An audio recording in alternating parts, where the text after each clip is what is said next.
കൊച്ചി മെട്രോയുടെ ആദ്യ സെറ്റ് കോച്ചുകൾ ഇന്ന് മുട്ടം യാർഡിലേക്ക് മാറ്റും. ഇന്നലെ വൈകിട്ട് ആലുവയിലെത്തിയ 3 കോച്ചുകളാണ് യാർഡിലെ പാളത്തിലേക്ക് മാറ്റുക.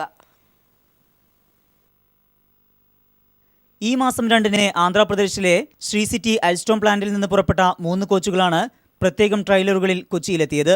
ഇന്ന് മുട്ടം യാർഡിൽ എത്തിക്കുന്ന കോച്ചുകൾ പാളത്തിലേക്ക് മാറ്റും. ട്രെയിലറിൽ നിന്ന് കോച്ചുകൾ ഇറക്കാനുള്ള യന്ത്രങ്ങളും തൊഴിലാളികളും അൽസ്റ്റോം പ്ലാന്റിൽ നിന്ന് കോച്ചുകൾക്കൊപ്പം എത്തിയിട്ടുണ്ട്. യാർഡിൽ വെച്ച് കൂട്ടിയോജിപ്പിക്കുന്ന കോച്ചുകൾ 10 ദിവസത്തോളം ഇൻസ്പെക്ഷൻ ലൈനിൽ പരിശോധനയ്ക്ക് വിധേയമാക്കും. ഇലക്ട്രിക്കൽ, മെക്കാനിക്കൽ പരിശോധനകളാണ് ഇവിടെ നടക്കുക. ബ്രേക്ക്, വിവര വിനിമയ സംവിധാനങ്ങൾ എന്നിവയും ആദ്യഘട്ടത്തിൽ പരിശോധിക്കും. അതേസമയം മെട്രോയുടെ പരീക്ഷണോട്ടം വൈകുമോ എന്ന ആശങ്ക നിലനിൽക്കുന്നു. ടെസ്റ്റ് ട്രാക്കിൽ നിന്ന് ട്രെയിൻ മെട്രോ ട്രാക്കിലേക്ക് കയറ്റുന്നതിനുള്ള റാഡിന്റെ നിർമ്മാണം പൂർത്തിയാകാത്തതാണ് ആശങ്കയ്ക്ക് കാരണം. കൊച്ചി മെട്രോയുടെ കോച്ചുകൾ ഈ മാസം 23-നാണ് പരീക്ഷണോട്ടം നടത്തുക. അതിനുള്ള സജ്ജീകരണങ്ങൾ മുട്ടം യാർഡിൽ പുരോഗമിക്കുകയാണ്.